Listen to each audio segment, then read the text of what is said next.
Inglaterra, anos 70.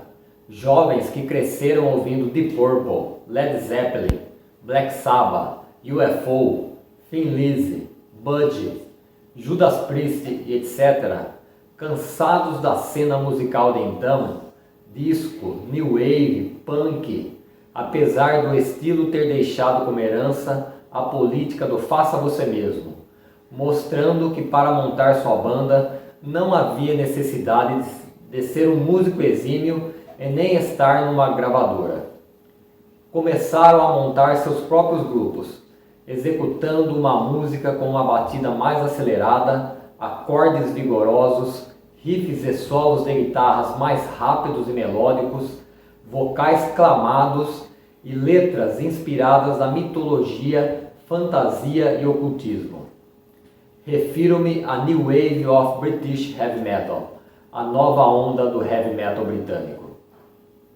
Eu sou Daniel Metal, obrigado por estar assistindo ao canal Hard Rock Power. Enquanto roda a vinheta, clica no botão inscrever-se e fica por aí que eu já volto para destacar algumas bandas do movimento.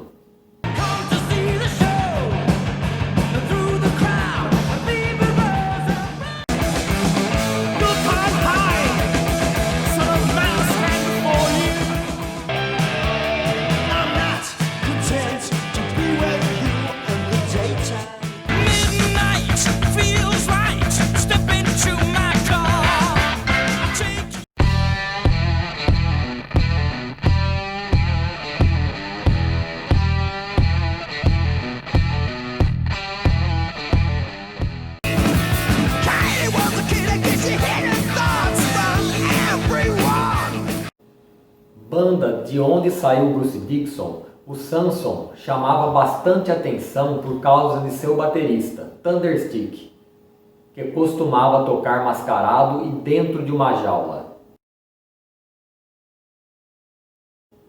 Ele até teve uma pequena passagem pelo Iron Maiden.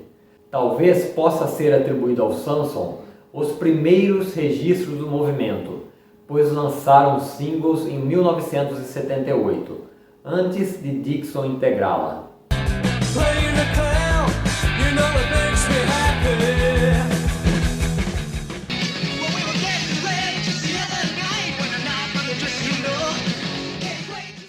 O Def Leppard foi a primeira banda a fazer sucesso fora dos limites da cena inglesa, sendo multiplatinada nos Estados Unidos. Também foi uma das primeiras a lançar material, The Def Leppard EP, de 1979. De curiosidade, a faixa de abertura do primeiro álbum, On Through the Night, de 1980, deu nome à revista Rock Brigade.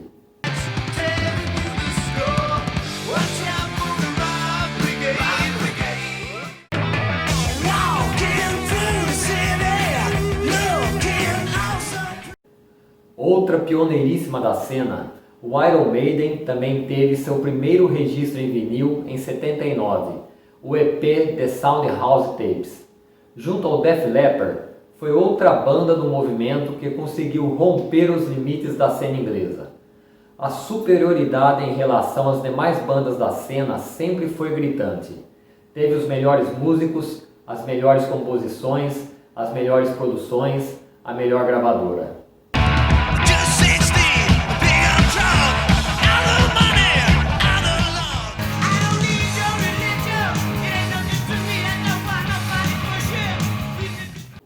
Baluarte do metal inglês, foi a primeira do movimento a lançar um álbum, o auto-intitulado Saxon, em 1979. Tentou desbravar o mercado norte-americano, até deixaram o som mais acessível, mas não deu em nada. Considero o Saxon a banda mais ativa do movimento, especialmente nos anos 2000.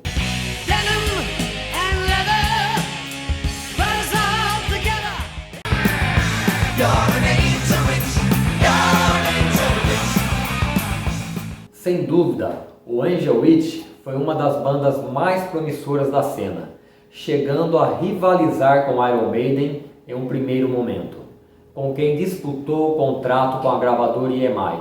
Em 1980, lançou um dos maiores clássicos do movimento, o álbum que leva o nome da banda, mas depois entrou em forte declínio.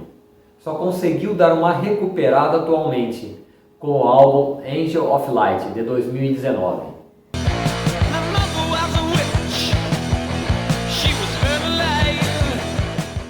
Muito apreciada pelo baterista Lars Ulrich, do Metallica, o Diamond Head é uma banda cult da cena, que acabou tendo uma certa visibilidade por causa dos covers que o Metallica fazia de algumas de suas canções.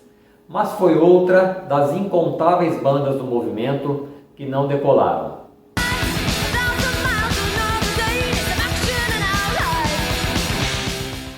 Grupo pioneiro formado unicamente por garotas, a Girl School foi outro dos nomes pioneiros da cena, lançando um single em 1979. As meninas foram apadrinhadas pelo Motorhead e tiveram relativo sucesso na cena inglesa, mas não passaram disso.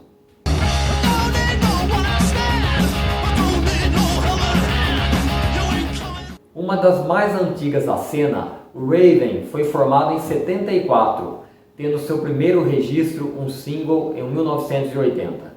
Chegou a fazer show nos Estados Unidos, inclusive tendo Metallica como banda de abertura. Seus primeiros registros são tidos como influentes para a cena thrash e speed metal.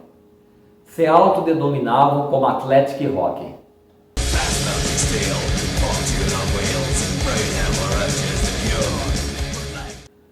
Venom, trio considerado criador de um estilo que foi rotulado com o nome de um de seus álbuns, Black Metal, de 1982. Também exerceu influência no thrash metal.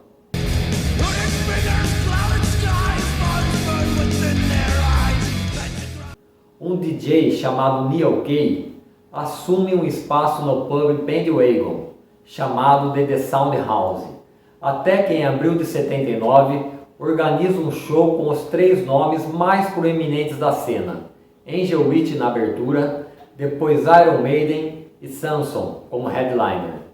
Um jornalista chamado Geoff Barton foi fazer a cobertura destes shows para a revista Sounds, cujo artigo teve como subtítulo The New Wave of British Heavy Metal, criando a lendária expressão. Vamos dar uma conferida em mais alguns nomes.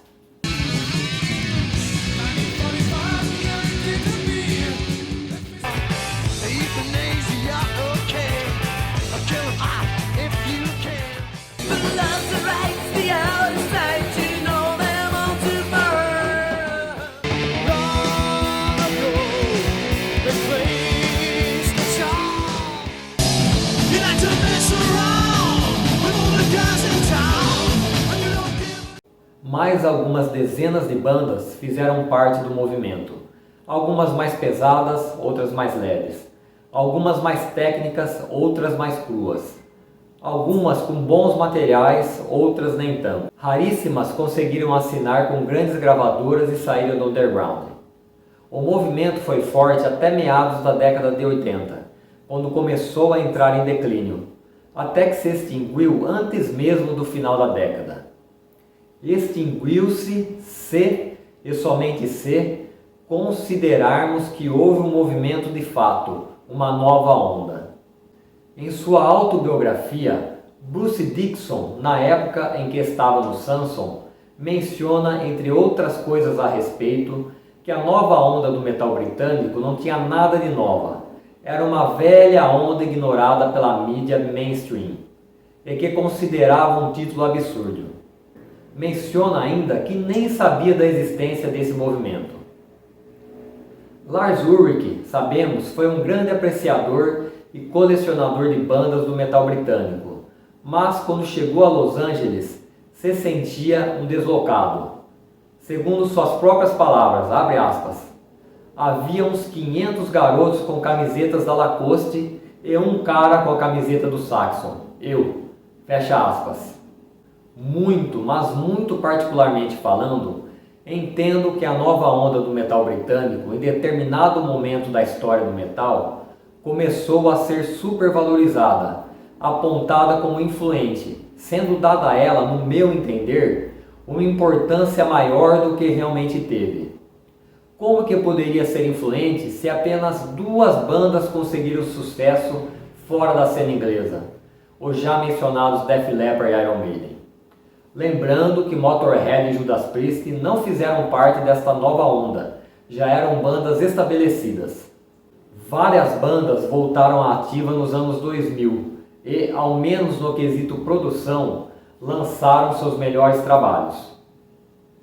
Para encerrar, cito um nome que representa muito bem o que foi a cena, o que foi a New Wave of British Heavy Metal, para uma parte considerável das bandas. O Mithra, ou Mitra, como alguns a chamam, fez parte da primeira leva, sendo formada em meados dos anos 70.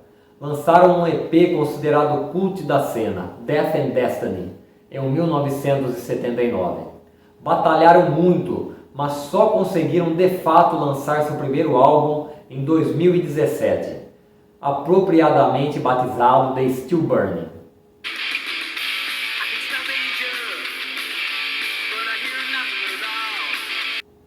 E aqui eu finalizo mais este vídeo. Obrigado e até a próxima.